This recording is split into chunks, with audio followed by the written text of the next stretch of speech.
ఓం నమో భగవతే శ్రీ శివానందాయ.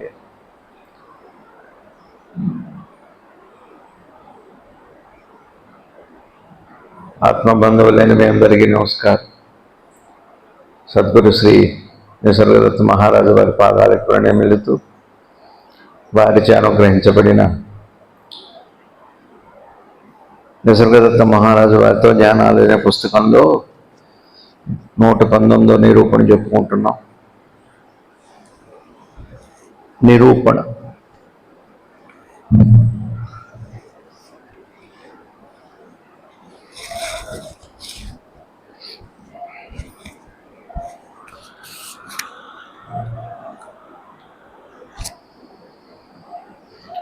ఈ రోజున సద్గురు భగవాన్ శ్రీ శివానంద గురుదేవులు వారు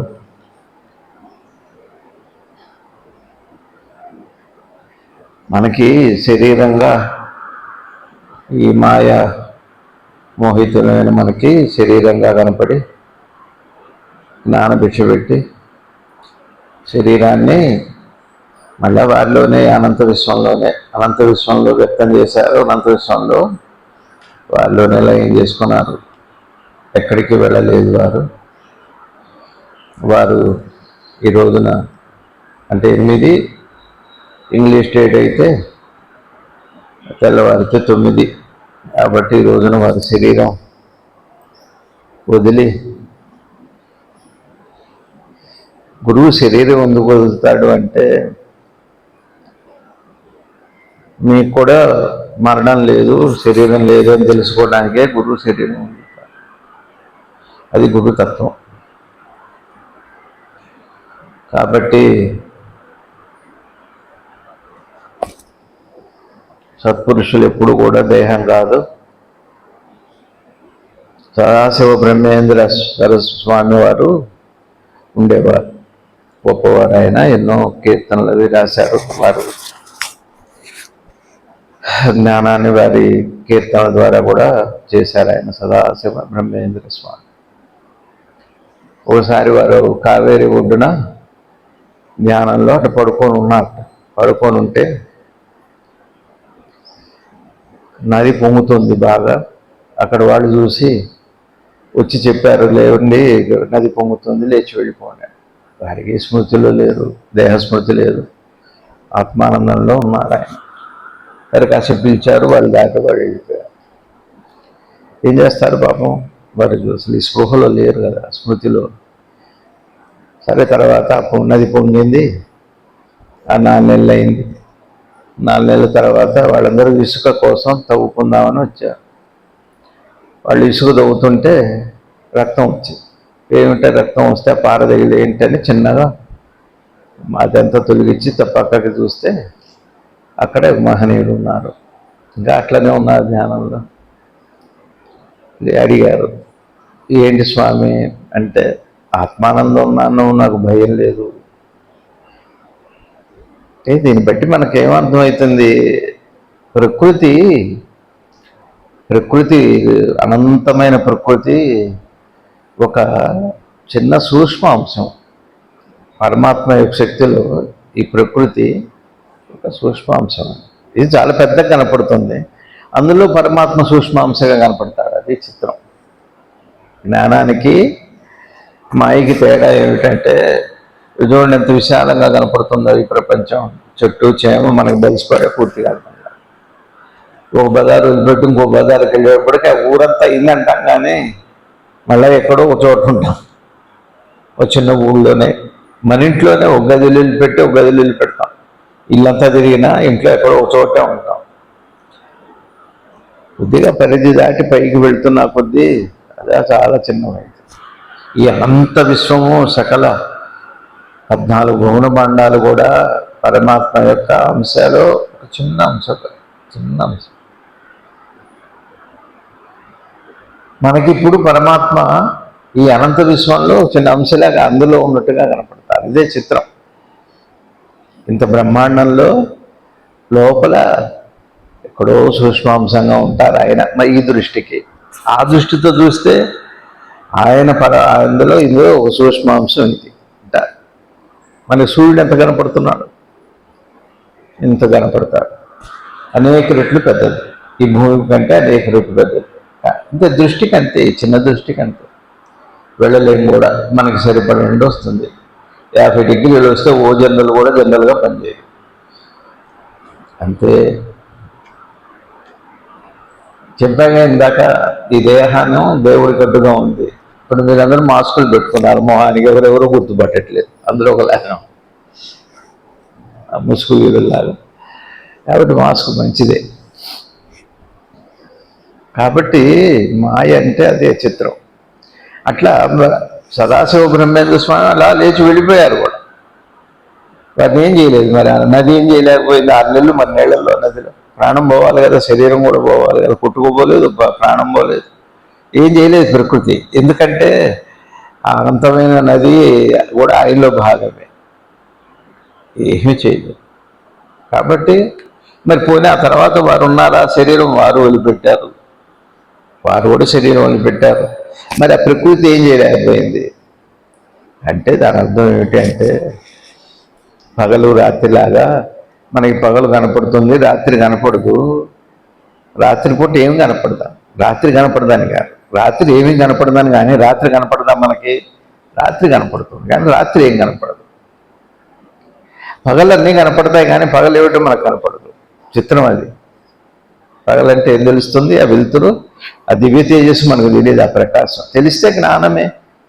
వాళ్ళు సద్గురువులు. అట్లా సద్గురుదేవులు 1928వ సంవత్సరంలో ఊరికే శరీరంగా మా పైన వాళ్ళ రూపంలో కనపడ్డారు.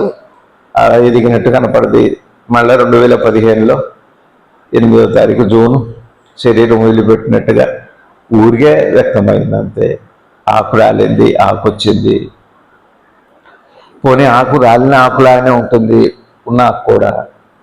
ఉన్న ఆకు, చెట్టు మీద ఉన్న ఆకు కింద రాలిన ఆకులాగానే ఉంటుంది. ఆకు కూడా కోస్తే ఏ ఆకు ఉన్నది, ఏ ఆకు రాలింది కూడా తెలియదు, 2 ఆకులు ఒకలాగానే ఉంటుంది.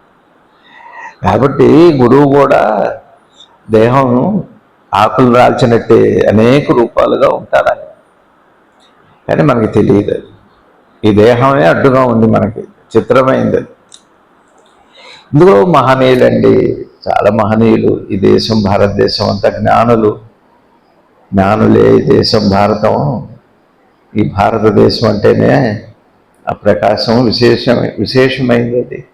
అట్లాంటి సద్గురుమూర్తి రోజు ఇవాళ శరీరం వదిలిపెట్టారంటాం కూడా నాకు మనసు కష్టంగా ఉంది. వదిలిపెట్టలేదు, శరీరం వదిలిపెట్టలేదు, తీసుకోలేదు, ఊరికే వ్యక్తమైంది. సముద్రంలో ఒక నీటి పొడుగులాగా వ్యక్తమయ్యి అవ్యక్తంగా ఉంది అంతే. మళ్ళీ కావాలంటే వస్తుంది, ఎప్పుడంటే అప్పుడు వస్తుంది. మీరు ఒక యోగి చరిత్ర చదివితే తెలుస్తుంది.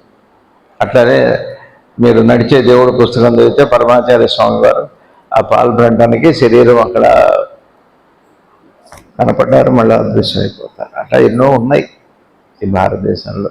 అందరూ మహనీయులు. ఇందాకనే రవి గారితో మాట్లాడు, జగ్గైపేటలో జంగాల రాజా గారని ఒక ఆవిడ ఉండేవారు, 100 ఏళ్ళు బతికారు ఆవిడ.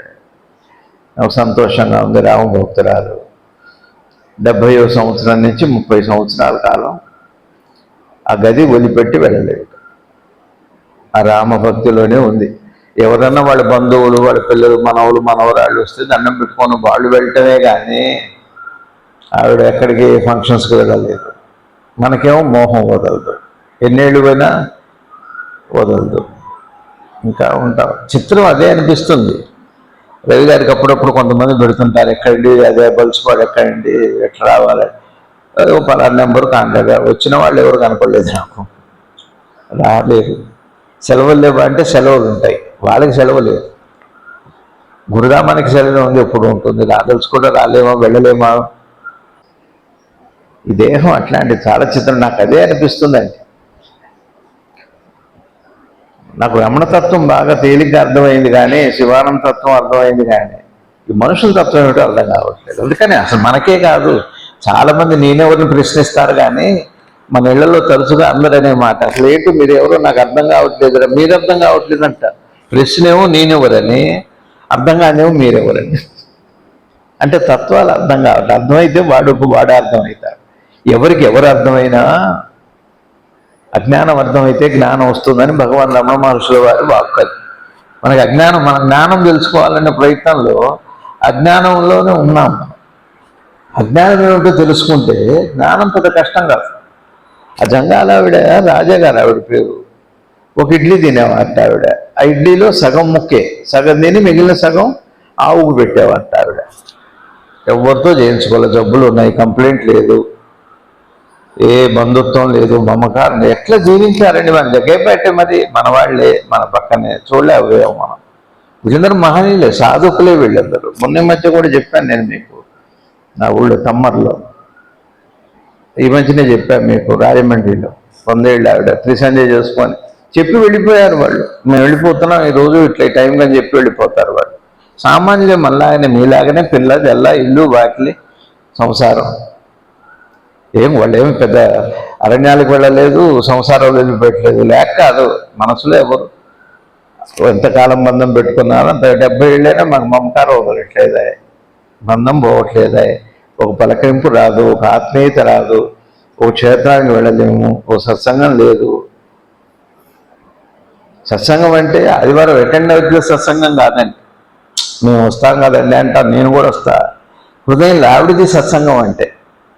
ఆవిడ ఎక్కడికి వెళ్ళలేదు, మరి సత్సంగానికి పక్కింటికి కూడా వెళ్ళరా, ఏ క్షేత్రం వెళ్ళ. 30 ఏళ్ళు తపస్సు చేశారంటే ఆ మహానుభావులు ఆవిడ మరి ఆవిడ పాదాలకి ఈ రోజున గురువు గారి శరీరం వదిలిపెట్టిన రోజున ఆ మహనీయురాలు కూడా గురువు గారే, అందరూ గురు స్వరూపమే. మీరు చేయలేరా ఆ తపస్సు, మీరు చేయలేరా? వదులుకోలేదు మనం, మన పిల్లల్ని వదులుకోలేదు. జ్ఞానం వచ్చిందా? జ్ఞానం వచ్చేసింది ఏంటండి? జ్ఞానం వచ్చేసింది అంటే, జ్ఞానం ఇవాళ వచ్చింది అంటే ఒకప్పుడు లేదనే కదా అని అర్థం. అంటే నీకు ఇంకా అర్థం కాలేదని అర్థం. మా మనసులో ఏముండదు, మేము బ్లాంక్గా ఉంటామని చెబుతారు. ఉట్టిది బ్లాంక్గా ఉన్న వాళ్ళు పిల్లలు వదిలిపెట్టారు. వాళ్ళ పిల్లలు, వాళ్ళ కుటుంబం జ్ఞానో లేదు, మ్యాక్రో లేదు, ఇవన్నీ వచ్చి మాటలు. అట్లా గురువులే ఉన్నారండి. వాళ్ళ శరీరం కనపడి అదృశ్యం అయిపోయింది. మనకేమో శరీరం దృశ్యమానంగానే ఉంటుంది ఎప్పుడు. గురువు కూడా శరీరమే. కాబట్టి ఆ గురువు ఆ శరీరంతో పాటు వెళ్ళిపోతాడు. మన గురువులు, మన అమ్మ నాన్న పోయినట్టు, మన తాతలు ముత్తాతలు పోయినట్టే మన గురువులు కూడా శరీరం వదిలిపెట్టి వెళ్ళిపోయారు. మనం ఏం చేస్తాం? అది వాళ్ళ శరీరాన్ని మనకు వదిలిపెట్టి వెళ్ళారు. వాళ్ళ శరీరం వదిలిపెట్టిలో పట్టుకోలేదు. వాళ్ళు అర్థం చేసుకోమని చెప్పారు. ఎంతసేపు రావాలి? 2 గంటలు ప్రయాణం చేసి రాలేరండి, రాలేదు. 2 అడుగులు వేయాలి, మా జ్ఞానం వచ్చేసిందంట.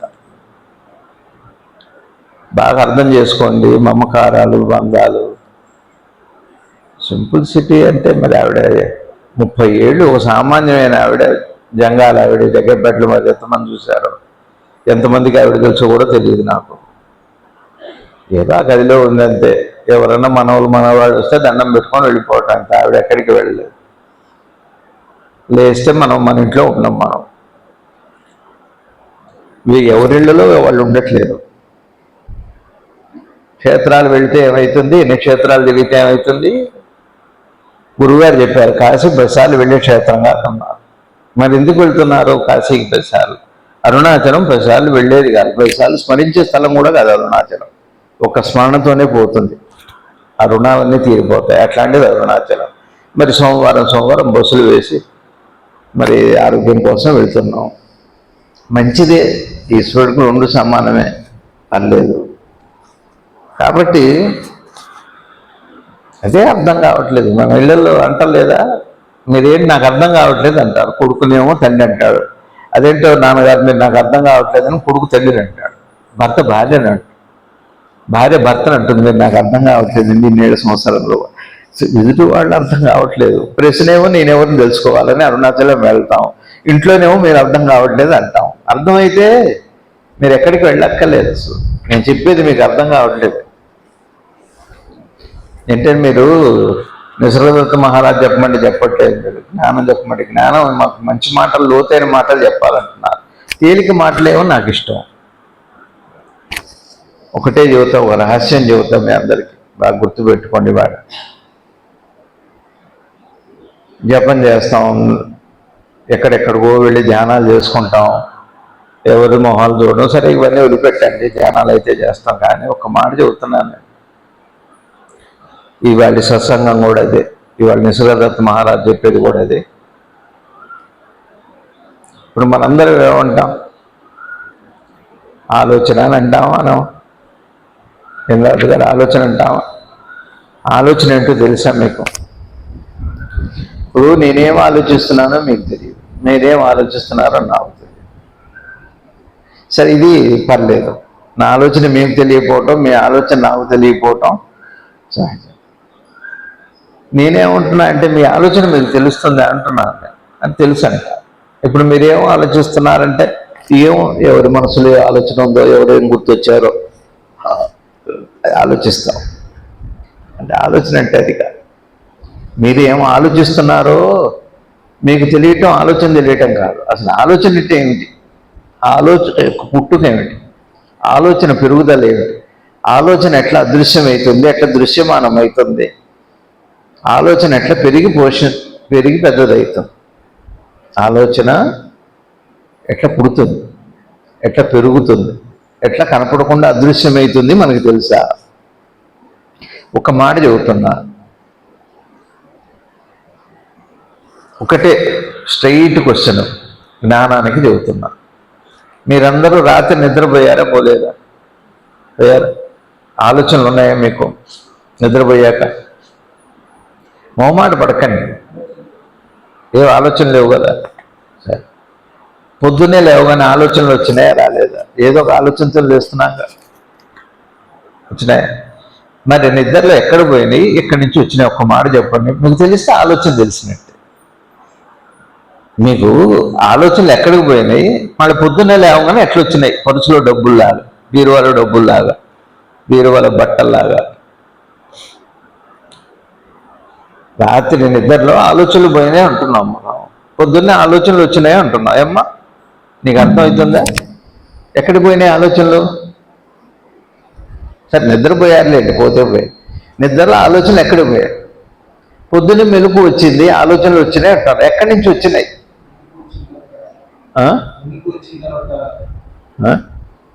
మాస్క్ వల్ల అర్థం కావట్లేదు. మెలుపు నేను ఏమొచ్చింది ఏం కాదు, ఎక్కడికి పోయినాయి, ఎక్కడి నుంచి వచ్చినాయి చెప్పండి నాకు. మీకు తెలుసా ఆ విషయం? మీరు ఏదో పుస్తకాల్లో చెప్పింది చెప్పటం కాదు. ఉనికి పోయింది, ఉనికి వచ్చి అవి సెటిల్. మీరు చెప్పండి, ఆలోచన అంటే ఏంటి, ఎక్కడి నుంచి వచ్చింది, ఎక్కడికి పోయింది, అది చెప్పండి నాకు. ఇప్పుడు ఉనికి నుంచి వచ్చింది అని ఉనికి అంటే ఏంటి చెప్పండి. అంటే మళ్ళీ ఆలోచిస్తారు. ఉనికి అంటే ఏమిటని ఆలోచిస్తారు. ఉనికని ఆలోచించకుండా చెబుతాం, అది వేరే విషయం. ఉనికంటే ఆలోచిస్తాం మనం. ఆలోచన అంటే ఏంటంటే ఆలోచిస్తాం. ఆలోచన ఏమిటి అంటే ఆలోచిస్తాం, కానీ ఆలోచన ఏమిటో నిజంగా ఆలోచనలకు అర్థమైతే సమస్తం అర్థమైంది. ఒక్కటే రహస్యం నేను చెబుతున్నా. ధ్యానాలు చేసుకోండి, ఎవరుతున్నా జపం చేసుకోండి, పంచాక్షరి చేసుకోండి, అష్టాక్షరి చేసుకోండి, ఇవన్నీ చేసుకోండి. ఇప్పుడు అదేగా ఇప్పుడు మీ ఇంట్లో ఎవరిని అనలేదా, నువ్వు నాకు అర్థం కావట్లేదురా, నువ్వేంటని అనలేదు ఎప్పుడు ఎవరిని? మీరు అనలేదా? అన్నారా? అంటే వాడి ఆలోచనకి మీకు అర్థం కాదు. ఇప్పుడు వాడి ఆలోచన మీకు అర్థం కాదు. ఇప్పుడు వాడంటే ఎవరు? వాడి ఆలోచనేగా. నువ్వు నాకు అర్థం కాలేదనే నువ్వని అంటున్నాం, కానీ నువ్వంటే ఎవరు? వాడి ఆలోచనే. మరి నేనంటే ఎవరు? నా ఆలోచన అనుకో, కానీ ఆలోచిస్తాం. ఇదే మాయ అంటే. మీకు ఒక్కటే అండి, దేవుని అర్థం కాకపోయినా పర్లేదు, మీకు జ్ఞానం అర్థం కాకపోయినా పర్లేదు, మీకు ఎవరు అర్థం కాకపోయినా పర్లేదు, మీకు ఆలోచన ఏమిటో అర్థం అవ్వాలి. ఆలోచన ఏమిటో అర్థమైతే మీకు సమస్తం బయటపడ్డట్టే. జ్ఞానం ఆ పోటే వచ్చినాడు, ఆ క్షణంలోనే వచ్చినాడు. ఇది రహస్యం, నాకు తెలిసిన రహస్యం ఇది. ఇందాక మాస్కులు పెట్టుకున్నారు, ఎవరు మాట్లాడో తెలియట్లేరా. కాబట్టి మగవాళ్ళని అర్థమైంది, కానీ ఎవరు మాట్లాడో తెలియదు. రాజుగారని తర్వాత తెలిసింది ఎవరో చెబితే. మాస్క్ అంతే. మరి మీదే ఆలోచన, మీదే మనసుది.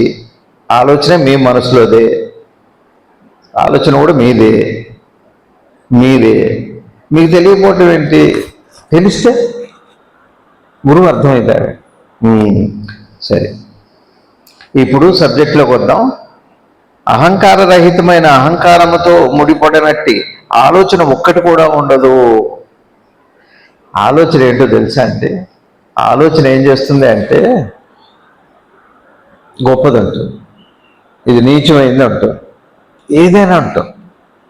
ఆలోచన ఏదైనా అనగలదు. ఆలోచనకి ఆలోచనే ఒక బ్రహ్మాండ సృష్టి. అది అహంకార రహితమైన అహంకారంతో ముడిపడనట్టి ఆలోచన ఒక్కటి కూడా ఉండదు. ఇది ఒక్కటి మీకు వస్తే ఈ ఒక్క లైన్ గుర్తుపెట్టుకోండి. 274 పేజీలో రెండో పేరాలో మొదటి లైన్ ఒక్కటి మీకు అర్థమైతే ఈ పుస్తకం కాదు, మన సమస్త పురాణాది ఇతిహాసాలు ఉపనిషత్తులన్నీ అర్థమవుతాయి. మీకు ధ్యానం అంతా మీ వశం అయిపోతుంది. మీరు ఏం చేయబడలేదు. అదే వాళ్ళు చేసింది. సదాశివ బ్రహ్మేంద్ర సరస్వతి సద్గురుదేవులు అంటారు, నా సంకల్పమే నా తపస్సు అన్నారు. మనం ఒక చిన్న చేయాలంటే బోళ్ళకు తపస్సు చేయాలి, బోళ్ళ ధ్యానం చేయాలి.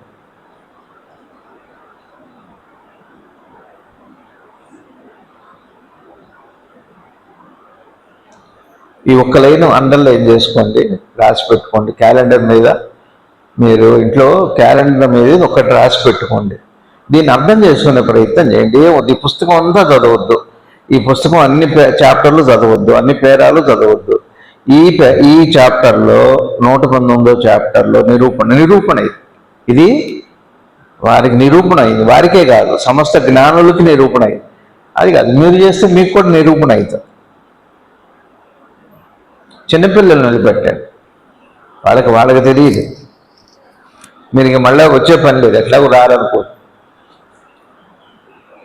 రావటం అంటే ఫిజికల్గా కాదు. ఆవిడ చూడండి, మరి ఆవిడ సంగతి ఏంటి? నాకు ఆ జంగాల ఆవిడ హృదయంలో నిలబడిపోయింది. ఆ రాజా గారు అంటే ఆవిడ పేరు మహతలే. ఫోటో తెప్పించి చూడాలి సార్, చూద్దాం. ఏమంటారు? అహంకార రహితమైన అహంకారముతో ముడిపడనట్టి, రెండు ఒకటే, అహంకార రహితమై ఉండాలి. ఏది? అహంకార రహితము. ఆలోచన, మన ఆలోచన ఎట్లుండాలి? అహంకార రహితమై ఉండాలి. ఆలోచన అహంకార రహితం అంటే ఏంటి చెప్పండి? ఆలోచన అహంకార రహితం ఎలా అవుతుంది? ఇప్పుడు మనం మాట్లాడుతుంటాం, ఫెయిర్గా ఉంటాం, ఉండం, అదే అహంకారం. డ్రెస్సుకున్న విలువ జ్ఞానానికి లేదండి. ఆర్భాటానికి ఉన్న విలువ, ఆర్భాటానికి డ్రెస్సుకున్న విలువ జ్ఞానికి ఉండదు. ఇప్పుడు మీరు ఉన్నారనుకోండి, ఇప్పుడు జగ్గేపేట ఆవిడ ఉన్నారు, ఆవిడ ఏమన్నా జ్ఞానం అనుకుంటారా? నా దృష్టిలో ఆవిడ మహనీయురాలే. మరి ఎక్కడికో వెళ్ళిన బడిలా ఇంట్లో ఉన్నది సంసారం. పిల్లలు లేరా? 2 మగ పిల్లలు. ఎంతమంది మనవలు మనవరాళ్ళు?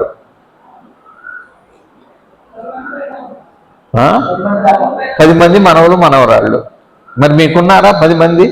లేరు. ఆవిడకి 2 మగ పిల్లలు, 2 కోడళ్ళు, 10 మంది మగ పిల్లలు, 10 మంది మనవలు మనవరాళ్ళు. వాళ్ళందరినీ మరి 70 ఏళ్ళ దాకా వాళ్ళందరితో కలిసి ఉంది ఆవిడ. 70 ఏళ్ళ తర్వాత 30 ఏళ్ళు అట్లా ఉండగలిగిందంటే 70 ఏళ్ళు కూడా అట్లా ఉండాలి. అహంకార రహితమైన ఆలోచన అంటే అది. ఆవిడ 70 నుంచి 30 ఏళ్ళు అట్లా ఉండగలిగింది అంటే ఆ 30 ఏళ్ళు అట్లా ఉందని మనం అనుకుంటున్నాం. కాదండి, ఆ 70 ఏళ్ళు అట్లా ఉన్నారని ఆవిడ. మీరు అర్థం చేసుకోండి సబ్జెక్ట్. అహంకార రహితమైన ఆలోచన అంటే అర్థం ఏంటి? ఆవిడకి మనవలు ఉన్నారు, కోడళ్ళు ఉన్నారు, పిల్లలు ఉన్నారు, ఇల్లుంది, అన్నీ ఉన్నాయి. కానీ రామనామం తప్పితే ఇంకోటి లేదు. రాముడి మీదనే ఇష్టం ఆవిడకి చిన్నప్పటి నుంచి. ఎప్పుడు వచ్చిందో, ఏ వయసులో వచ్చిందో. జగ్గేపేట ఆవిడే, జంగాల ఆవిడ. ఏ స్వామికి తక్కువ ఆవిడ? ఏ యోగికి తక్కువ ఆవిడ? అది ఇస్తాము, వాళ్ళకి గౌరవం ఇస్తాము, మనం ఇవ్వం.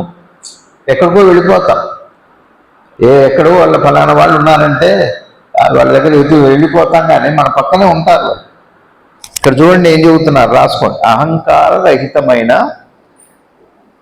అహంకారముతో ముడిపడనట్టి. ఇప్పుడు మనది ప్రతి ఆలోచన అహంకారము అంటే ఏం లేదండి. అహంకారం అంటే ఏం లేదు, మమకారము. అహంకారం అంటే ఏంటి? ఇప్పుడు మీరు బట్టలు కట్టుకుంటున్నారా, కట్టుకోవట్లేదా? అందరూ కట్టుకుంటున్నారా, కట్టుకోవట్లేదా? మరి ఒట్టిగా ఏదో ఒకటిలే మానం కోసం కట్టుకుంటున్నామా, అన్నం కోసం కట్టుకుంటున్నామా, అందంగా కనపడాలని కట్టుకుంటున్నామా, మానం కోసం కట్టుకుంటున్నామా? శీతోష్ణ సుఖ ఏదో చలి ఎండ వాతావరణం శరీరాన్ని ఏదో కాపాడుతుందన్న ఉద్దేశంతో కట్టుకుంటున్నామా? లేదా దాని వెనక ఏదైనా ఉద్దేశం ఉంది? ఒక్క మాట చెప్పండి, ఫ్రాంక్గా చెప్పండి. మానం కోసమే కట్టుకుంటున్నామా? అది మంచిది. అయితే ఒకటే కట్టుకుంటున్నామా? రకరకాల రంగులు కట్టుకుంటున్నామా?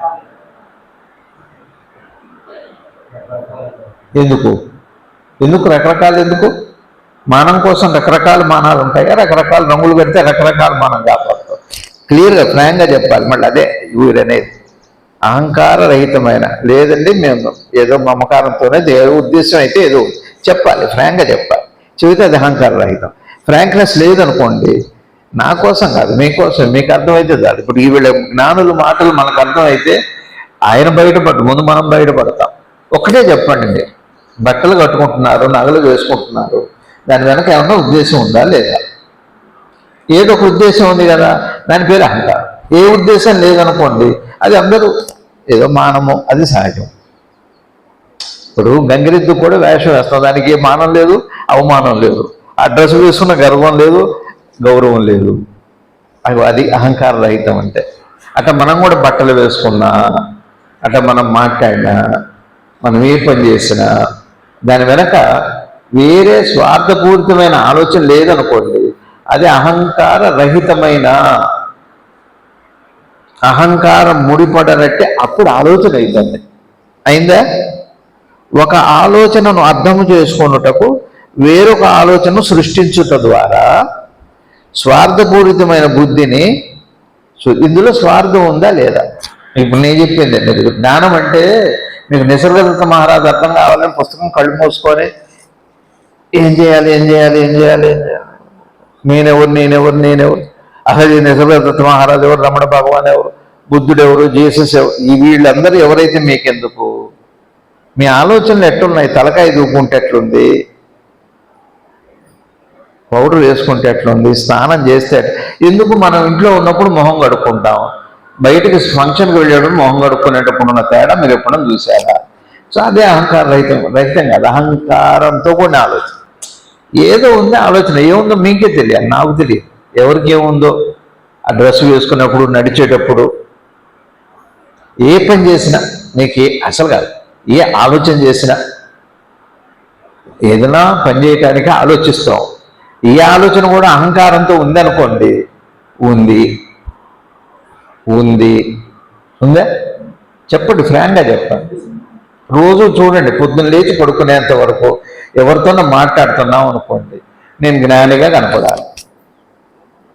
నా లోపల ఏముందో ఏదో మీ కాళ్ళతో దండం పెట్టించుకోవాలి, మీ అందరు నన్ను గౌరవించాలి, నేను స్వామినా, నేను డ్రెస్సు వేసుకున్నానా, నేను ఎట్లున్నానని కాదు, నేను భార్యనా, నేను భర్తనా, నేను గృహిణినా, నేను సన్యాసినా, నేను యోగినా, ఇది కాదు.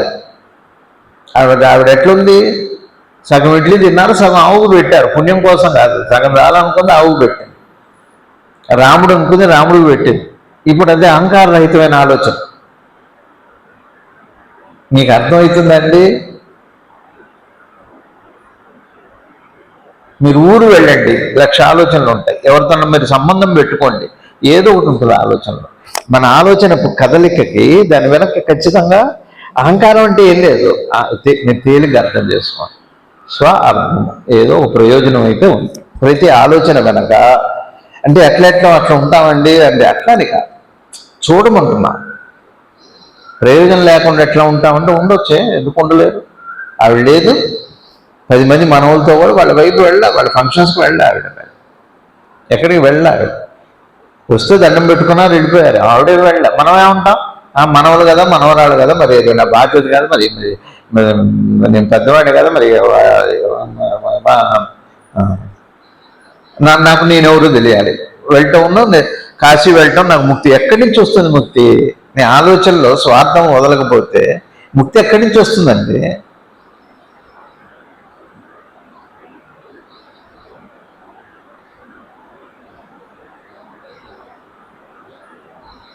అహంకార రహితమైన, మన గురించి చెబుతున్నారు. అహంకారముతో ముడిపడనట్టి ఆలోచనను ఒక్కటి కూడా ఉండదు. మీరు చూసారా? చెప్పండి, ఉందా లేదా చెప్పండి. అర్థమైంది కదా ఇది.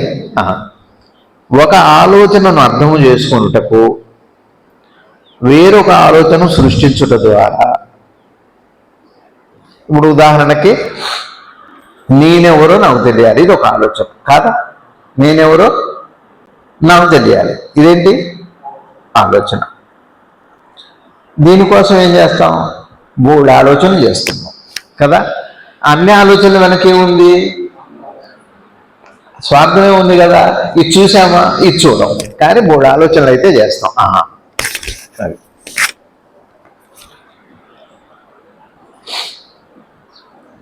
మాస్టర్ నీకు అర్థమైందా? వేరొక ఆలోచన సృష్టించడం ద్వారా నీ స్వార్థపూరితమైన బుద్ధిని శుద్ధి చేసుకో నీకు ఆలోచన అహంకార రహితం అయిపోతే నీకు హితమైంది ఏదో నీకు వస్తుంది, రహితమైతే హితమైంది నీకు వస్తుంది. మరి మాటలో మనకు లేదుగా ప్యూరిటీ. పెద్దలకి చెబితే నచ్చదండి. మీరు ధ్యానం చేయండి 2 గంటలు, మీకు గంటకింత 2 గంటలకింత రోజుకింత అందరూ ఇట్లా ఉండాలని అంటే నచ్చుతుంది. 10 లక్షల రూపాయలు ఫీజు పెడితే నచ్చుతుంది. మీ ఆలోచనలు బాగాలేదు, మీరు ఏదో పెట్టుకొని వాటి దగ్గరికి పోలేగా. నేను ఎవరితోనే చెప్పాను, మీరు బాగుండగా మీరు పలకరించలేదు, మీ బామ్మలు మీ నాయనమ్మలు బాగుండగా మీరు పలకరించలేదు అని ఊరికే వాళ్ళతో కూడా అన్న, జనరల్గా అన్న. వాళ్ళు నాతో మాట్లాడట్లేదు, వాళ్ళు ఆ కుటుంబమే మాట్లాడట్లేదు.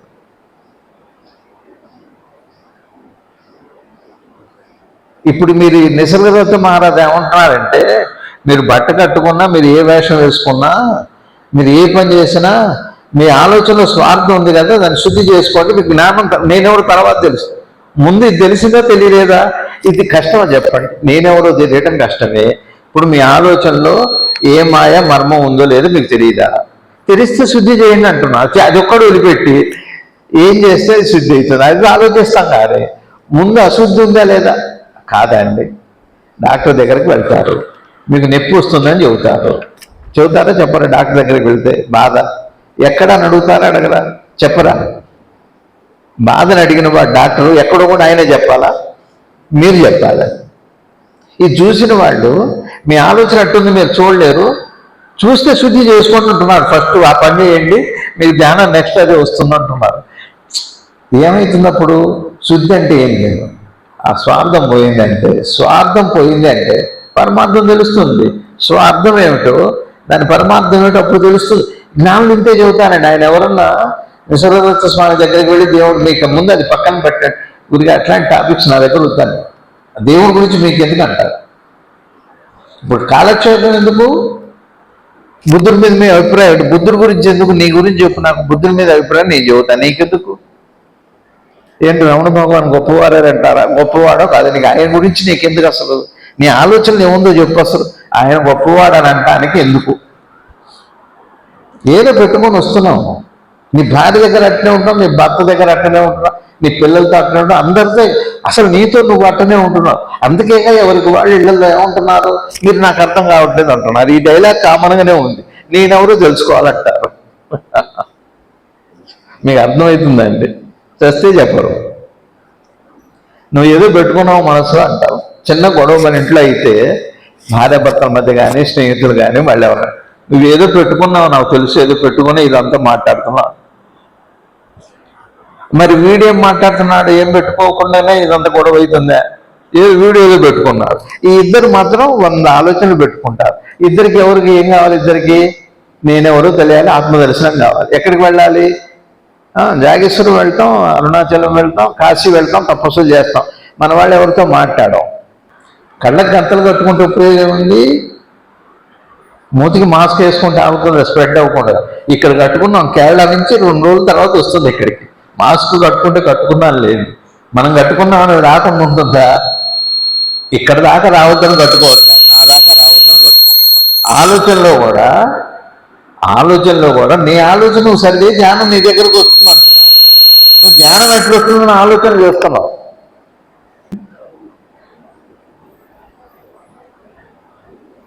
ఒక్కటే ఆలోచించండి, మనం ఎట్లున్నాం మన పిల్లల విషయంలో, వాళ్ళ భవిష్యత్తు విషయంలో చెప్పండి.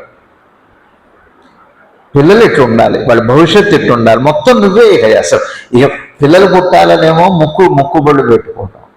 పిల్లలు పుట్టిన తర్వాత వాళ్ళ జీవితాన్ని నువ్వు నిర్ణయిస్తావా? ఇచ్చిన వాడిది ఏం లేదన్నమాట. ఇక వెంకటేశ్వర స్వామిది ఏం లేదు, ఆంజనేయ స్వామిది ఏం లేదు, నువ్వే నిర్ణయిస్తావు. పెళ్ళిళ్ళు పెటాకులు, వాళ్ళ జీవితం ఎట్లా ఉండాలి, వాళ్ళ భర్తతో ఎట్లా ఉండాలి, అన్నీ నువ్వే నిర్ణయిస్తావు.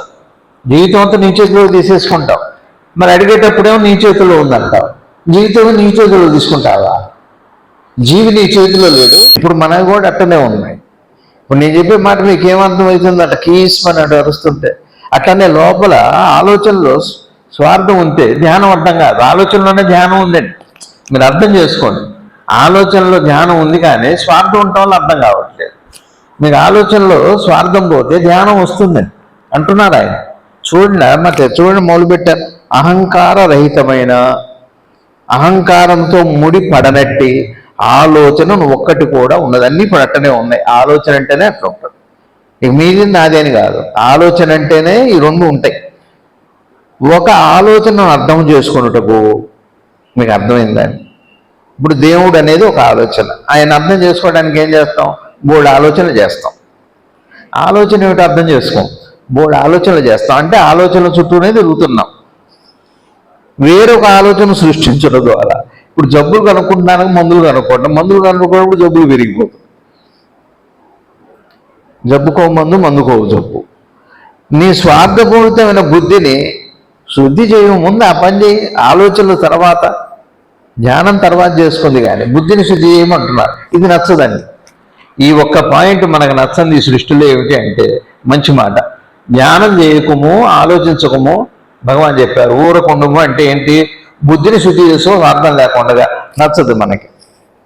ఆయన చేయమని చెప్పలే, ఏం చేయొద్దని కూడా చెప్పలేదు. బుద్ధిని శుద్ధి చేసుకోమన్నారు. ఆ ధ్యానం తర్వాత చేసుకో, అది వద్దని ఎందుకు చెబుతారు?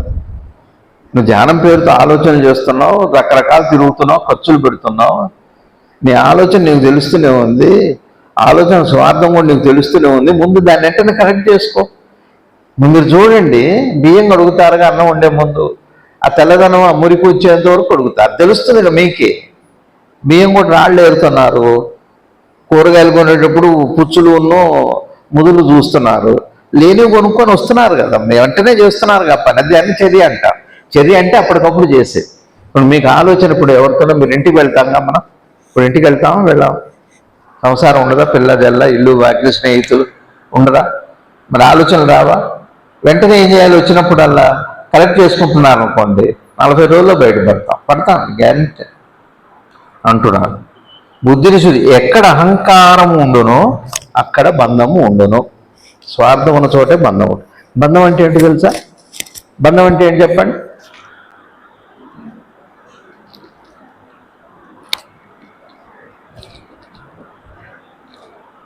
మీరు చెప్పండి రాజుగారు, బంధం అంటే ఏంటి చెప్పాలి. టైం అయిపోతుంది, ఇట్లా మౌనం పనికిరాదు. మన్మత ఎవరి మీద? ఎవరి మీద? కుటుంబం మీద. ఉండకూడదా? ఉండకూడదా? నా పిల్లలు, నా మనవలు, మనవరాళ్ళు, మా అమ్మ, నా బట్టలు, నా నగలు, స్వార్థం సర్లేండి, ఉండకూడదా? అదే బంధం అంటే? అది కాదండి బంధం అంటే, అది కాదండి బంధం అంటే. ఉంటారు మరి, ఉండకుండా ఎట్టుంటారు? వాళ్ళతో ఉంటూ మీరు నిస్వార్థంగా అంటే వాళ్ళ కల్మషం లేకుండా ఉంటే ఇప్పుడు అది బంధం కాదు. అసలు బంధం అంటే అర్థం ఏమిటి అంటే, ఎప్పుడైతే మన ఆలోచనలో స్వార్థం ఉందో, స్వార్థమే ఎవరితో అయినా. నిన్న ఏదో యూట్యూబ్లో వచ్చిందట, ఎవరో చెబుతున్నారు. ఒక అమ్మాయి వచ్చిందట పుట్టింటికి. వాళ్ళ నాన్న, వాళ్ళ అమ్మ ఏదో, ఇది నాకు నగ నచ్చింది అమ్మ, నీకు ఎందుకు ఈ వయసు, తీసుకో, ఇగో ఇది నచ్చింది చేసుకో. నాన్న ఇక ఎట్లాగో వెళ్తారు కదా, వెళ్ళే టైం వచ్చింది, మీరు కూడా వెళ్ళిపోయే వాళ్ళే కదా. వీళ్ళు వెళ్ళలేదు, మీరు వెళ్ళిపోయే వాళ్ళే కదా, మరి ఇల్లు మరి నా పేరు రాసుకోమ్మా, మరి రాసుకో, రాయని ఆమె పేరు రాసి 2 కళ్ళ నీళ్ళు మిగిలినాయి వాళ్ళకి, అంతే, ఇంకేం లేదు. మొత్తం రాయించుకొని వెళ్ళిపోయింది అమ్మాయి. యూట్యూబ్లో నేను ఏదో పెట్టా. ఇప్పుడు ఇక్కడ బంధం అంటే ఏంటో తెలుసా అండి? నువ్వు వెళ్ళిపోతావు, నీ పేరు నా పేరుతో రాయమన్నారు. అది కాదండి, నేను కూడా వెళ్ళిపోతా, నేను రాసుకున్నా విడిపోయేవాడిని అని తెలియపోవటం పేరే బంధం అంటే. నీకు అర్థమవుతుంది ఆ బంధం అంటే? మీరు దేంతో ఉంటారని కాదు, ఇది ఉండదని తెలిస్తే బంధం పోతాం ఒకటి, అదొక బంధం. ఇంకా బంధం ఏమిటి అంటే, ఎప్పుడైతే ఆలోచనలో స్వార్థం ఉంటుందో, స్వార్థం ఉన్నప్పుడు ఏమిటి, ధ్యానం అర్థం కాదు, స్వరూపం అర్థం కాదు. స్వరూపం అర్థం కాకపోవడం పేరే బంధం అంటే. నిజమైన బంధం ఏమిటి అంటే, మీ లోపల పరమాత్మ ఉన్నాడు కదా, అందరిలో వెలుగుతున్నాడు కదా, కనపడుతున్నాడా? పోనీ మీకు కనపడం, నాలుగు వెలుగుతున్నాడు, కనపడుతున్నాడా మీకు? నీకు కనపడుతున్నా, వాడు నది చంటోడు, వాడికి కనపడుతున్నాడు. నీకు కనపడుతున్నారు ఎదుటి వాళ్ళలో పరమాత్మ ఉన్నాడని? మీ ఎదుటి వాళ్ళు పరమాత్మ ఉన్నాడని కనపడుతున్నాడా? మీకు కనపడట్లేదు. ఎందువల్ల? ఆలోచనలో అహంకారం. ఆలోచన ఏముంది? అహంకారం అంటే ఏంటి? ఏదో కల్మషం ఉంది, ఏదో ఉంది మొత్తానికి. నా పిల్లలు అనుకోవటం ఏం తప్పు కాదు. ఆ పిల్లల కోసం నువ్వేం చేస్తున్నావు? శాసిస్తున్నావు, వాడి జీవితాలు శాసిస్తున్నావు, గ్రహాలని శాసిస్తావు. నువ్వు ఇట్లా ఉండాలమ్మా, నేను మూడుతో ఎట్లుండాలి? అమ్మాయి కదా అనుకోవాలి. నువ్వు ఉండమని అమ్మ తల్లి చెప్పడం ఏంటి? నీ భవిష్యత్తు నీకు ట్రాన్స్ఫర్ కాకూడదు, నువ్వు ఎటు వెళ్ళకూడదు, నీకు జబ్బులు రాకూడదు. ఏం నిర్ణయించు నువ్వే, నీ కూతురు జబ్బు రాకుండా. ఎందుకు క్యాన్సర్తో మొన్న హాస్పిటల్కి వెళ్ళా. ఒక పేషెంట్ అదేంటి స్ట్రెచ్చర్ మీద ఒకళ్ళు ఇటు వస్తున్నారు, ఒంటి నిండా అది. ఒక ఆయనకి పైపులు పెట్టారు, ఒకళ్ళు అట్నుంచి వస్తున్నారు, ఒకళ్ళు ఇటు నుంచి వస్తున్నారు, ఈ మనిషి ఇటు నుంచి వెళ్తున్నాడు. మొత్తం పేషెంట్లే. ఇందులో విఐపీలు వచ్చారు. పోనీ అమ్మ విఐపీలు అంటే వీళ్ళకి డబ్బులు ఉన్నాయి కదా, ఏముండదేమో అని ఊరికి అనుకున్నాను. వాడికి కూడా ఉన్నాయి, కాదు ఎవరు రారు, దగ్గరికి రానివ్వరు. ఎందుకు? విఐపీ అంత కోవిడ్ ఉంటే కూడా రారు. వాడు విఐపీనే, వాడి దగ్గరికి ఉంటారు. వాడు 9తో కూడా ఒక అరగజంలో ఉంటారు. వాళ్ళు జబ్బు లేనివాడు విఐపీ, కల్మషం లేనివాడు విఐపీ, స్వార్థం లేనివాడు విఐపి. బంధం అంటే మీరు అర్థం చేసుకోండి. మీ వస్తువు, మీ నగ మీరు దాచుకోవటం తప్పు కాదు, అది జాగ్రత్త పడటం తప్పు కాదు. నా పిల్లలు వాళ్ళ ఆరోగ్యం బాగుండాలని ప్రార్థన చేయటం తప్పు కాదు. వాళ్ళ జీవితాలు నిర్ణయిద్దాం అనుకుంటారు, అది బంధమే. నువ్వెవరు నిర్ణయిస్తావు? నువ్వు మరి పూజలు చేసుకుంటున్నావు కదా, 3 ఏళ్ళు 4 ఏళ్ళైనా పిల్లలు పుట్టకపోతే మరి మోపిదేవో లేకపోతే కష్టకాలు చదువుకొని పిల్లలు కంటున్నావు కదా, మరి వాళ్ళ జీవితం నీ చేతుల్లో లేదనే కదా నువ్వు మరి ఎవరిని అడిగావు? అడిగిన తర్వాత నువ్వు ఎట్లా చేస్తావు వాళ్ళ జీవితాలని? తెలిసా తెలియకనా? నువ్వు ఇది బంధం అంటే. బంధం అంటే మీకు అర్థమైందండి? అంటే ఎప్పటికీ నీ స్వరూపం నీకు అర్థం కాదు. నీ స్వరూపం నీకు అర్థం కాకపోవటం పేరు బంధం. మీకు అర్థమైందా? మీ పిల్లలు ఎవరో నా పిల్లలు అనుకోవటం బంధం కాదు. మీ స్వరూపం మీకు తెలియకపోతే బంధం. తెలియకుండా అడ్డొచ్చేది ఎవరు? మీ స్వార్థం. మీ స్వార్థం అంటే మీ ఆలోచనలో అహంకారం, మీరు చూడకపోవటం, ధ్యానం చేద్దాం అనుకోవటం, ఉన్నదాన్ని తీసేయకుండా. మీకు అర్థమవుతుందండి? బంధం అంటే ఏంటంటే, ఇప్పుడు ఒక పాండమిక్గా ఉంది, కోవిడ్ వచ్చేట్టుగా ఉంది, మీరు మాస్క్ పెట్టుకోండి అన్నారు. మాస్క్ పెట్టుకోకపోతే ఏమవుతుంది? అది వస్తుంది. పెట్టుకోకుండా తిరుగుతున్నారు అనుకోండి, ఏం కాదనుకున్నారు అనుకోండి, ఇది వస్తుంది, రాదని కాదు. ఇది బంధం కాదు. రాకుండా ఉండటం బంధం కాదు. వస్తుంది, పెద్దలు చెప్పారు, అది సత్యం కాదు, అది గుర్తుపట్టడం పేరు బంధం అంటే. బంధము అంటే మీ లోపల మీరే వెలుగుతున్న పరమాత్మను గుర్తుపట్టకపోయే బంధం. గురువు గారు అదే మరి, వాళ్ళ దేహాన్ని అలా ఆయన ఏ బంధం లేదు. నది కూడా ఏం చేయలేకపోయింది, 6 నెలలు నదిలో ఉన్న ఏం చేయలేకపోయింది. ఆవిడ 2 కొడుకులు 10 మంది మనవులు ఉండి కూడా ఆవిడ ధ్యానాన్ని ఏం చేయలేకపోయింది. అది బంధం లేదు. బంధం లేదంటే 2 కొడుకులు 10 మంది మనవులు, ఇల్లు వాకిలి, వచ్చేవాళ్ళు పోయేవాళ్ళు ఉండే, మరి బంధం లేకుండా ఎట్లా ఉంది? ఎక్కడ కల్మషం లేదు. రాముడు తప్పితే ఆవిడ హృదయంలో ఇంకెవరు లేరండి. మీకు అర్థమవుతుందండి? మీరెవరు మీకు అర్థం కాలేదనుకోండి, అది బంధం అంటే. వీడితో ఉండటం బంధం కాదు. మీరెవరో మీకు అడ్డొచ్చేది ఎవరు అంటే స్వార్థం, అహంకారం అని చెబుతున్నారు. చైతన్యము స్వచ్ఛమైన ప్రేమ, ఎంత అద్భుతమైన బోధండి వాటి. ఇవన్నీ మామూలు మాటలే, మనకు నచ్చుతాయా? ఈ మాట నచ్చుతుందా? మీరు బాగుండండి, గొడవలు పడద్దు. నిన్న చాగంటి వారు చెబుతున్నారు, అన్నదమ్ములు కోర్టుకు వెళ్ళటం ఏంటండి దరిద్రం అంటున్నాడు ఆయన. బాబు, అన్నదమ్ములు కోర్టుకు వెళ్ళటం ఏంటని ఎంత చెబుతారు. నారాయణమూర్తి లేకుండా చేసి పరీక్ష పెడతాడు, శివుడు ఇచ్చి పరీక్ష పెడతాడు. అడిగిందంతా ఇస్తాడు శివుడు, అది పరీక్ష. వీడు నన్ను తలుచుకుంటాడా లేదా? కృష్ణ పరమాత్మ ఏం లేకుండా చేసి ఏం లేనప్పుడు తలుచుకుంటాడా లేదా? ఆయన పరీక్ష పెడతాడు. నారాయణమూర్తి 2 పరీక్ష పెట్టేవాళ్ళే. లేదా ఒకటి హాఫ్ ఇయర్లీ 2 క్వార్టర్లు అని. చిన్న చిన్న మాటలే కానీ ఎంతో పరమార్థం. మీరు ఈ రోజు నుంచి మీరు చక్కగా అందరితో, మీ బంధువులతో, మీ వాళ్ళతో, స్నేహితులతో, అమ్మ నాన్నతో, మీ భర్తతో, మీ పిల్లలతో బాగుండండి. మీకున్న 3 నెలల్లో మీకు జ్ఞానం అర్థమవుతా. ఇది నచ్చదు, మనకి ఇది నచ్చదు. మీరు కూర్చోండి, ఒక జపం ఇచ్చి, ఒక మంత్రం ఇచ్చి చేస్తారు, అది చెయ్యం. నచ్చకపోయినా అది నచ్చుతుంది, మనకు చేయకపోయినా అది నచ్చుతుంది, చేయగలిగేది నచ్చదు. దీని పేరు బంధం. మీకు అర్థమవుతుందండి? మీరు అంత కష్టంగా మాట్లాడకండి, అసలు మంచి మాట వినండి, మంచి శ్రవణం చేయండి అని చెబుతున్నారు ఆయన. ఎవరు? భగవాన్. చేయగలిగింది నచ్చదు, చేయలేది నచ్చుతుంది కదా, అదే బంధం అండి. మనం ఏం చేయలేమో అది నచ్చడం పేరు బంధం, ఏం చేయగలమో అది చేయకపోవటం పేరే బంధం.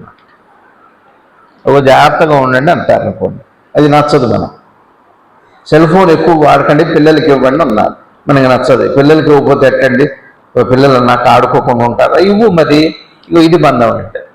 బంధం అంటే కాలేజీకి వచ్చి ఉద్యోగానికి వెళ్తుంటే నీకు సెల్ ఫోన్ ఎందుకు నాన్న, మోహం పనికిరాదు, వాడికి ఇవ్వకపోతే బంధం. చంటి పిల్లవాడికి 6 రోజులు కూడా లేవు, వాడికి అక్షరాభ్యాసం అన్నప్రాసనే కాలేదు, ముందు అన్నప్రాసన నోట్లో సెల్లు పెట్టారు అనుకోండి, అది బంధం అంటే. ఏ చేయకూడదో చేయటం ఇదే చెబుతున్నారే. చూడండి ఏమంటున్నారు, ఎక్కడ అహంకారం ఉండనో అక్కడ బంధం ఉండదు. అహంకారం అంటే ఎక్కడ అపార్థం ఉంటుందో, ఎక్కడ స్వార్థం ఉంటుందో అక్కడ బంధం ఉండును. బంధము అంటే ఏం లేదండి, మీ స్వరూపం మీకు ఎప్పటికీ అర్థం కాదు. మీ స్వరూపం అటాచ్ అయిపోతారు, ఏ క్షేత్రానికో, ఏ గురువుకో, లేకపోతే ఎవరికో. ఆ గురువు ఎప్పటికీ అర్థం కాడు, ఆ దేహం వదిలిపెట్టి ఇంకో గురువు దగ్గరికి వెళ్ళిపోతాం. శివానందమూర్తి గారు కాబట్టి ఇంకో ఆయన. శివానందమూర్తి గారు మీకు అర్థమయ్యారు, అర్థమైతే ఇక్కడ గొడవ ఎందుకు అసలు? ఎవరు ఏ గురువు అర్థమైనా అర్థం కాకనే బంధం. ఇంకో దగ్గరికి వెళ్తాం, ఈయన కాదు లేని ఇంకో ప్రశ్నకు వెళ్తున్నారే, అది బంధం అంటే. జాతకాన్ని నమ్మినంతగా జ్ఞానాన్ని నమ్మం కదా మనం.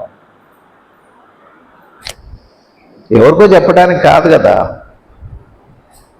మేము పలానా వాళ్ళ దగ్గర ఉన్నాము, పలానా స్వామి దగ్గర ఉంటే ఏమవుతుంది? ఏం నేర్చుకున్నావు నువ్వు? అది అంత మాత్రం జ్ఞానం కాదు కదా అది. మహనీయులు ఎట్లాంటి దేశం అండి దేశం? ఒక సత్యసాయి బాబా ఎంత మహనీయులు ఆయన. మనకంతా చెడే కనపడుతుంది, ఎందుకంటే ఉన్నదే అది కదా. బంధము అనే మాటకు అర్థం ఏమిటి అంటే, ఒక మాట చెబుతున్నాను, నేను ఇందాక అడిగాను నేను, మీకు మెలుపు వచ్చాక ఆలోచనలు వస్తున్నాయి, నిద్ర పట్టాక ఆలోచనలు పోతున్నాయి, ఏం జరుగుతుందో తెలియపోవటం బంధం. తెలిస్తే మీకు ముట్టే, బంధమేం లేదు. ధ్యానం ఇంకేం చేయక్కర్లా. ఆలోచనలలో స్వార్థం ఉన్నంత కాలం ధ్యానం అప్పుడు ఉన్నా కానీ అర్థం కాదు. అర్థమైంది అనుకోని ధ్యానం అంటున్నారు. ఏమంటూ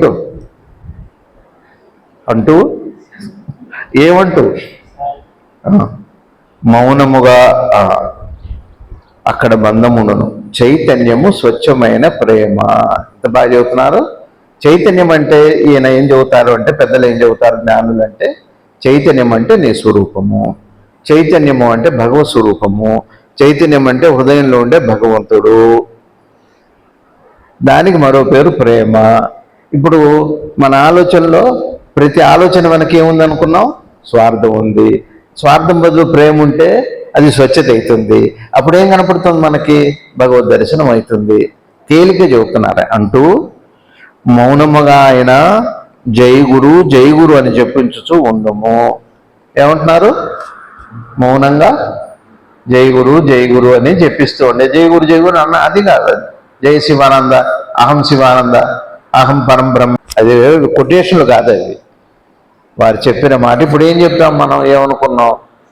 ఇక్కడి నుంచి నేను చక్కగా అందరితో కల్మషం లేకుండా ప్రేమగా ఉంటాను, తిట్టినా ఏమున్నా సరే వ్యవహారంలో జాగ్రత్తగా ఉంటా, కానీ లోపల ఏ కల్మషం ఉండను. అప్పుడు ఏమవుతుంది? అహంకారరహితం అయినప్పుడు అది ప్రేమం అవుతుంది. అది ప్రేమమైనప్పుడు నీ ఆలోచనలోనే పరమాత్మ నీకు ఎమ్మటే దర్శనిస్తాడు. తేలిక కష్టమా చెప్పరా? తేలిక కష్టమా?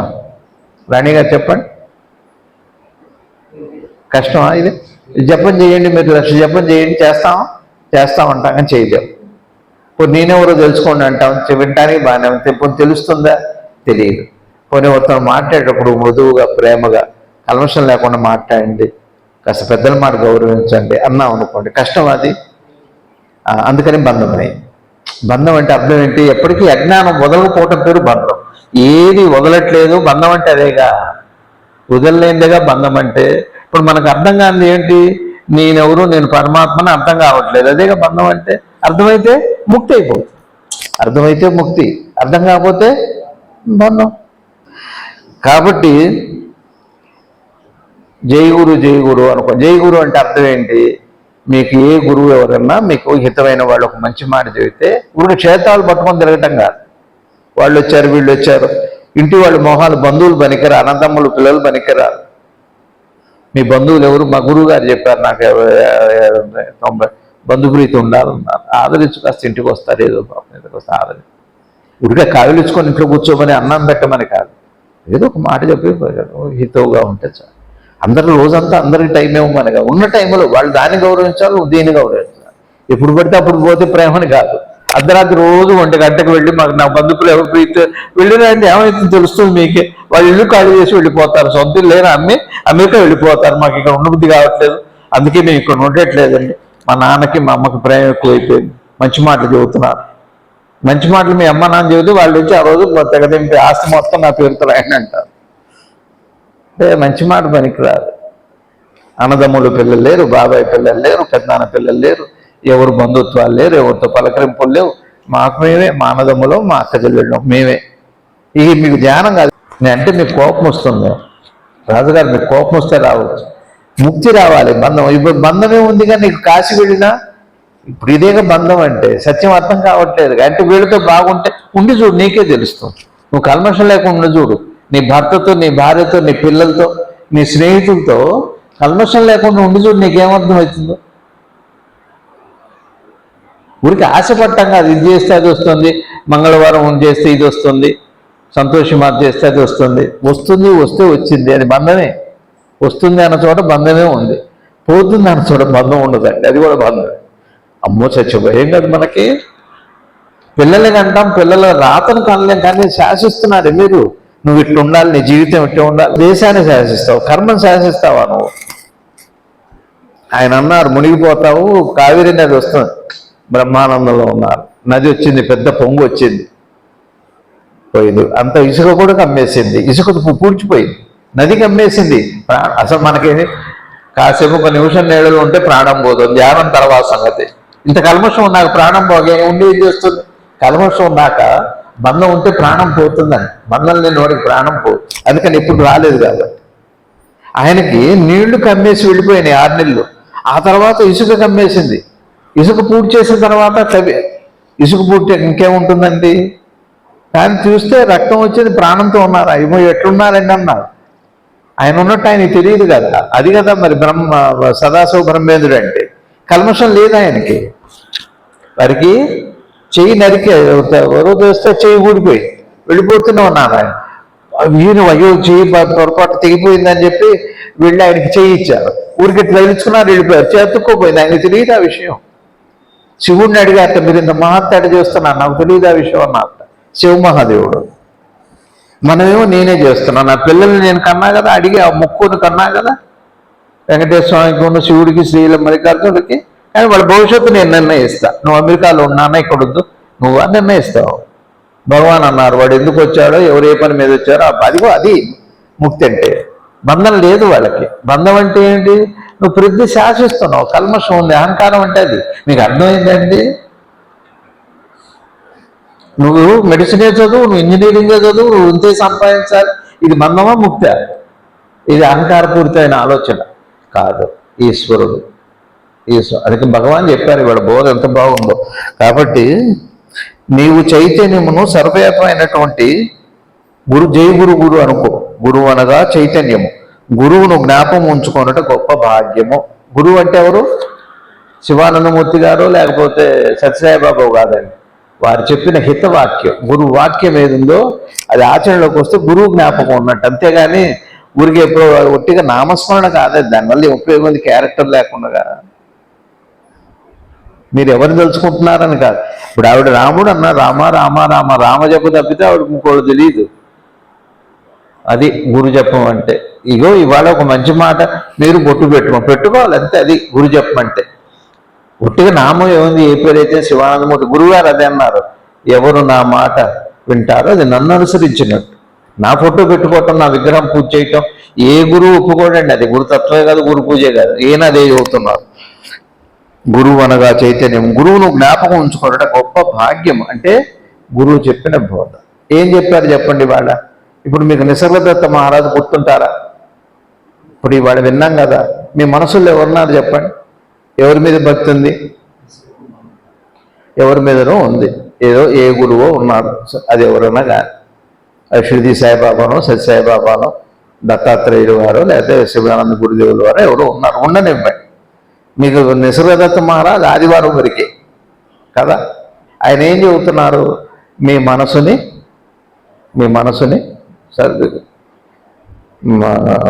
సద్గురువు ఈయన నిసర్గదత్త స్వామి మర్చిపోతాం ఆదివారం తర్వాత. మన గురువు మనకు గుర్తుంటాడు. కాదది కాదు. ఏం చెప్పారు? మీ మనసులో కల్మషం లేకుండా ఉందండి, అప్పుడు ప్రేమమయం అవుతుంది, మీకు దైవ దర్శనం జ్ఞానం కలుగుతుంది అన్నారు కదా. ఇది మీరు గుర్తు పెట్టుకున్నా అనుకోండి, అప్పుడు సద్గురువుని మీకు గుర్తున్నట్టు. శివానందమూర్తి గారు లేకపోతే సద్గురుదేవులు, ఆయన ఎక్కడికి వెళ్ళాలి ఆ గురువు గారు. సద్గురుదేవులు అసలు అది ఆ శరీరం ఎక్కడికి, శరీరమే కాదు గురువు, ఈ విగ్రహం కాదు గురువు గారు. ఇప్పుడు మీకు మీరు రాగానే గురువు గారు ఈరోజు వెళ్ళిపోయారు అంటే ఇక్కడ ఉన్నారు, ఈ విగ్రహం అయిపోయింది. అప్పుడు గురువు గారు వెళ్ళిపోయారు అంటే ఇక్కడ ఉన్నది విగ్రహం అయిపోయింది. అది కాదు ఆరాధన. ఇప్పుడు పిల్లవాళ్ళు చదువుకొని పరీక్షలో రాయటానికి గుర్తు రాకపోతే చదువుకున్నట్టయితుంది. ఏమో నువ్వు చదువుకో రాలేదా అన్న, చదువుకో ఏం చెబుతారు? అక్కడ పరీక్ష గుర్తుండే పైకి వెళ్ళాక ఇవన్నీ మతం జ్ఞానం పెట్టుకుంటారు. అప్పుడు వాళ్ళు ప్రొఫెషనల్గా పైకి వస్తారు. గురువు అంటే అది ధ్యానం అంటే అంటున్నాను. నీ చైతన్యము సర్వవ్యాపైనటువంటి గురువు. ఇక్కడ ఏం చెబుతున్నారు? ఇది మళ్ళీ వచ్చే వారం చెప్పుకుందాం. చాలా ఇంపార్టెంట్ పారాగ్రాఫ్ ఇది. ఇంత తేలిగ్గా తీసుకోకండి. వీలైతే ఇంటికి వెళ్ళాక నేను చెప్పిన ధోరణిలో అర్థం చేసుకోవడానికి ప్రయత్నం చేయండి. ఇప్పుడు మీరు జై గురు అనుకున్నారు. మీ గురువు గారంటే ఇష్టమేనా? మీకు ఏ గురువైనా పర్లేదు, సద్గురు శివానంద గురుదేవులే అక్కర్లేదు. మీకు ఎవరు మీ మనసులో ఉన్నారో అది అభ్యంతరమే కాదు, వారికి కూడా అభ్యంతరం కాదు. ఎవరిని తలుచుకున్నా వారిని తలుచుకున్నట్టే. సర్వ నమస్కారం కేశవం ప్రతిగచ్చతి, సర్వదేవ నమస్కారం కేశవం ప్రతిగచ్చతి కాదు. అంతేకాక మీరు ఎవరికి పెట్టినా కేశవుడికి. నిన్నెవరో వాళ్ళ పిల్లల్ని పరిచయిస్తే నమస్కారం అమ్మా నచ్చని పిల్లలు, అయ్యి మీరు పెట్టకూడదు అన్నారు. ఎవరు పెడితే అని గురువు గారు చెప్పారు. అది గురువుని తలుచుకోవడం అంటే. గురువు భక్తి అంటే అర్థం ఏంటి? ఎవరికి పెట్టినా అది ఇప్పుడు పిల్లాడు ఉన్నాడు, వాడి పాదాలకు నమస్కారం అన్నా అనుకోండి. నేను ఈశ్వరుడికి పెట్టినట్టు ఆ పిల్లాడికి పెట్టినట్టు, అది నేను నమ్మితే నా గురువుని నేను నమ్మినట్టు. అట్లా మనకు అహంకారం అంటే వీళ్ళకి పెట్టడం ఏంటి? ఫోన్ చూసి నెంబర్ చూసి గురువుగారు అని అంటూ హలో హలో హలో వాడు నమస్కారం అనాలి. గురువు గారే నమస్కారం అంటే ఇప్పుడు గురువు గారు వినయంగా మీకు నమస్కారం చెప్పి మీకు ప్రశ్నలు చెప్పి, నా గురించి కాదు, సంఘంలో ఉన్నది.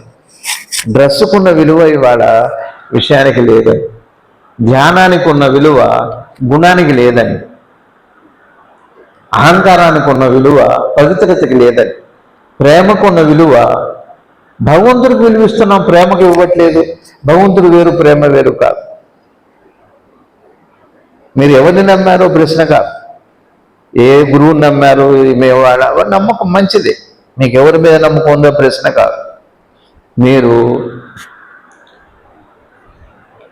వెళ్ళిన తర్వాత ఒక్కళ్ళని మార్చడం కష్టం కాదు, చాలా కష్టం. మీరు ఇట్లా ఉండండి అని అడగటం కూడా కష్టమే, ప్రమాదం అయిపోయి. ఇప్పుడు చాలామంది మంచి వాళ్ళు ఉన్నాం, బాగానే ఉంది, ధర్మం కదా చెప్పాలి.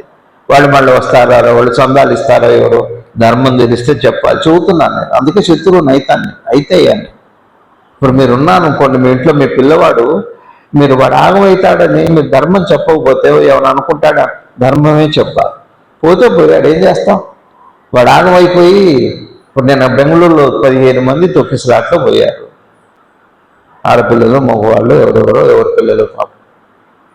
ఏమిటి దానివల్ల లాభం ఏంటి చెప్పండి? ఎటు వెళ్తున్నాం మనం?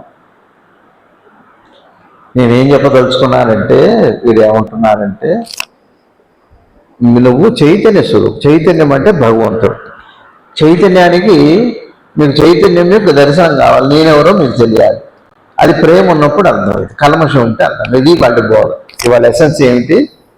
మనసుని మీరు ప్రేమతో కల్మషం లేకుండా, ఆలోచనలో కల్మషం లేకుండా ఉండండి, ధ్యానం అయిపోతుందని చెప్పారు. ఇవాళ అది చెప్పలేదండి అని మీకు అనిపించింది అనుకోండి, 10 సార్లు చదవండి, మీకే అర్థమవుతుంది వారు చెప్పారు.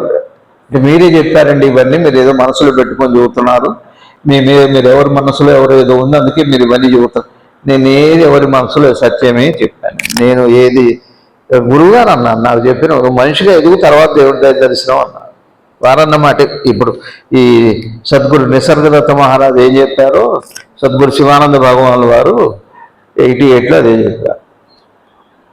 నచ్చకపోవచ్చు మీకు నచ్చకపోవచ్చు. ఇట్లా మనం ఇంకొక 1000 ఏళ్ళు ప్రయాణం చేసిన ఈ పిల్లలు చేయలేదండి. మీ అమ్మగారికి నాన్నకి నమస్కారం చేయమ్మా, ప్రేమతో ఉండు, వాళ్ళు చెప్పిన మాట విను అని అన్నాం అనుకుని ఇది ఏం కష్టం చెప్పండి.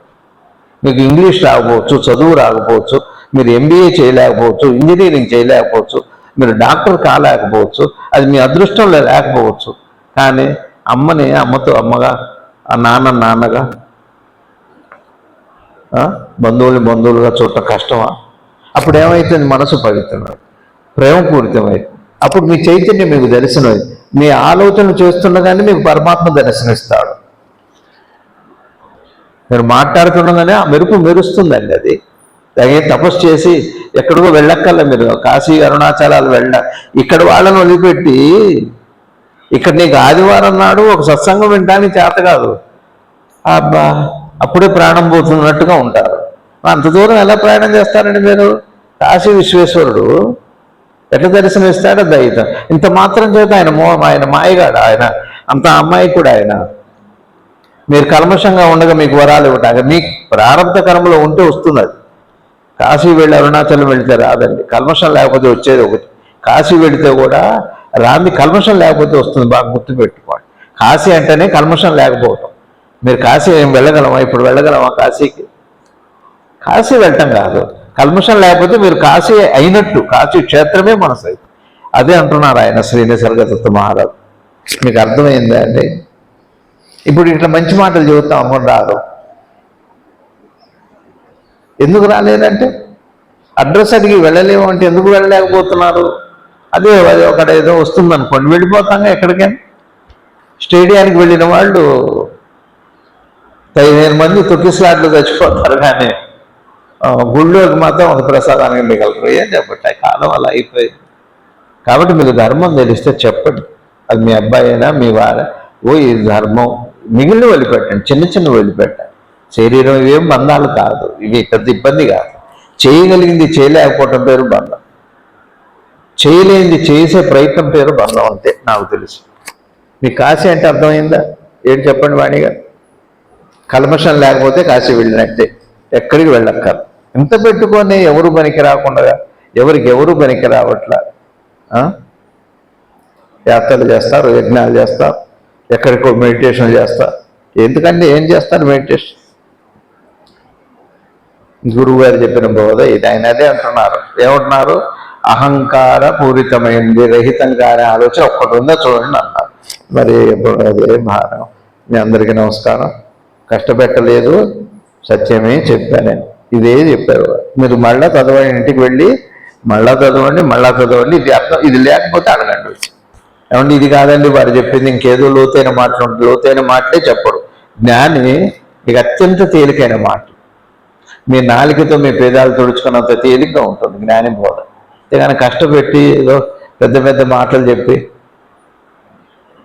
ఏదో దాని పిల్లాడు కూడా అర్థం కావాలి.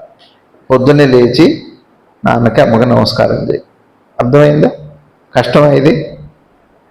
రేపటి నుంచి నువ్వు ఫ్రెంచ్ లాంగ్వేజ్ నేర్చుకో, ఇది కష్టం. అమ్మ నాన్నకి ఓ దండం పెట్టమనంటే తేలిక. అది జ్ఞానం చెప్పేది అట్లా ఉంటుంది. ప్రేమ పెరుగుతుంది, దానివల్ల ఒక వినయం పెరుగుతుంది. ఏ విలువ లేకుండా ఏమైంది? మన సాధనలు, మన యాత్రలు ఏదో వస్తుందండి. దానివల్ల ఏమొస్తుంది? ఏం రావాలండి? ఎంత ఆస్తులు చాలు మనకి. ఇది ప్రేమే లేకుండా ఇల్లు వాకిళ్ళు ఏం చేసుకుంటారండి?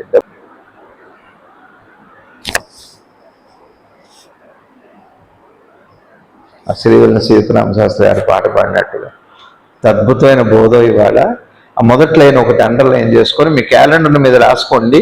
మీరు ఒకసారి దీని మీద ఒక 40 రోజులు మీ పూజలు మీరు చేసుకోండి, మీ ధ్యానాలు మీరు చేసుకోండి. అదేమో తప్పు కాదు. ఆ పై లైన్ ఒకటి మీరు రాసుకొని ఆయన అన్న దాంట్లో ఎంత వాస్తవం ఉందో మీరు అర్థం చేసుకునే ప్రయత్నం చేయండి.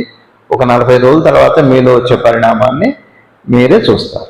ఒక అద్భుతమైన పరిణామాన్ని, ఒక వెలుగుని మీరు మాట్లాడుతుండగా, మీరు లేచుండగా, మీరు చూస్తుండగా, అన్నీ చేస్తుండగానే ఆ ప్రకాశాన్ని చూడవచ్చు. సాధ్యమే అది.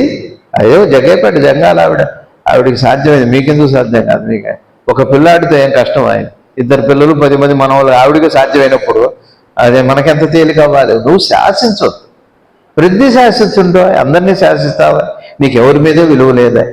ఏది నీ కార్లో చేతులు స్టీరింగే నీ చేతిలో మాట వింటలేదు. అందరు నీ మాట విన, చివరి దేవుడు కూడా నీ మాట వినాలా?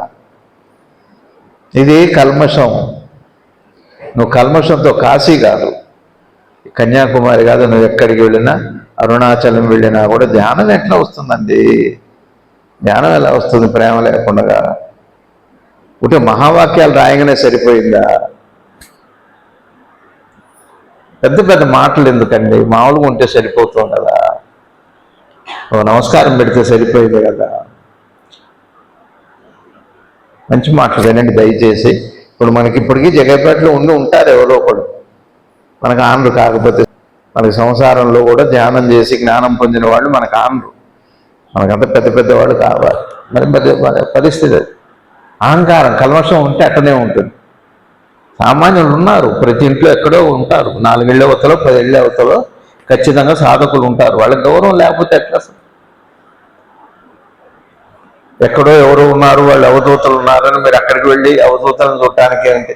అవధులు లేని వాళ్ళు మీ పక్కనే ఉంటారు, అన్ని దాటిన వాళ్ళు. అందుకని అందరికీ అనేక నమస్కారాలు. ఇవాళ సద్గురుదేవుల మనందరి హృదయంలో గురువు శరీరం ఎందుకు వదిలిపెడతాడంటే, నువ్వు ఎక్కడున్నా ఎట్లా ఉన్నా నువ్వు నన్ను చూడటానికి తేలిగ్గా ఆయన శరీరం వదిలిపెడతాడు. శరీరం ఎందుకు చేసుకుంటాడు అంటే, కొంత సులువు చేయటానికి, అత్యంత సులువు చేయటానికి శరీరం వదిలిపెడతాడు. 2 అనుగ్రహమే. గురువు దేహం తీసుకోవటము అనుగ్రహమే, వదిలిపెట్టడం కూడా అనుగ్రహమే. చక్కగా దండం పెట్టుకోవాలి. ఒక పవిత్రమైన జీవనం వాళ్ళ నుంచి గంభీరమైన సమయం అని చెప్పాను కదా, చూద్దాం. అందరూ బాగుండాలని కోరుకుందాం. అందరికీ నమస్కారం. Thank you. ఏం లేదో ఎవరిని ఉద్దేశించి కాదు, వింటే బాగుంటుంది.